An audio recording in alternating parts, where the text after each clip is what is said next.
மாண்புமிகு அவைத்தலைவர் அவர்களே, இந்த அரசாங்கத்திடம் நாம் தமிழர் கட்சி சார்பாக ஒரு மிக முக்கியமான கேள்வியை இந்த அவையில் எழுப்ப விரும்புகிறோம்.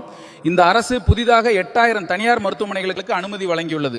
எதற்காக இந்த அனுமதி என்று கேட்டால், மக்கள் நோய்வாய்ப்படும் பொழுது அவதிப்படக்கூடாது என்பதற்காகவும் உடனடியாக சிகிச்சை பெறுவதற்காகவும் என்றும் மக்கள் ஆரோக்கியத்துடன் வாழ்வதற்கென்றும் அரசு ஒரு அக்கறையற்ற பதிலை கூறுகிறது.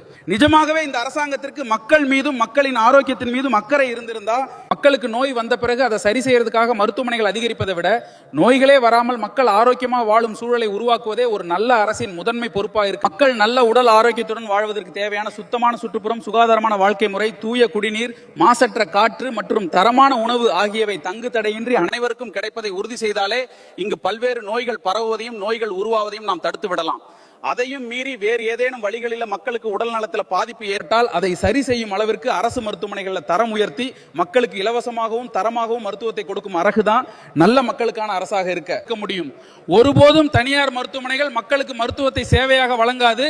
அதற்கு பதில் மருத்துவத்தை வைத்து மக்களிடமிருந்து கோடி கோடியாக பணத்தை கொள்ளையடிக்க தான் நினைப்பார்கள். எனவே ஆளும் இந்த அரசாங்கம் தனியார் மருத்துவமனைகளை ஊக்குவிப்பதை உடனடியாக நிறுத்த வேண்டும் என்று நாம் தமிழர் கட்சி சார்பாக இந்த அரசாங்கத்திற்கு கோரிக்கை வைக்கின்றோம். நன்றி, வணக்கம்.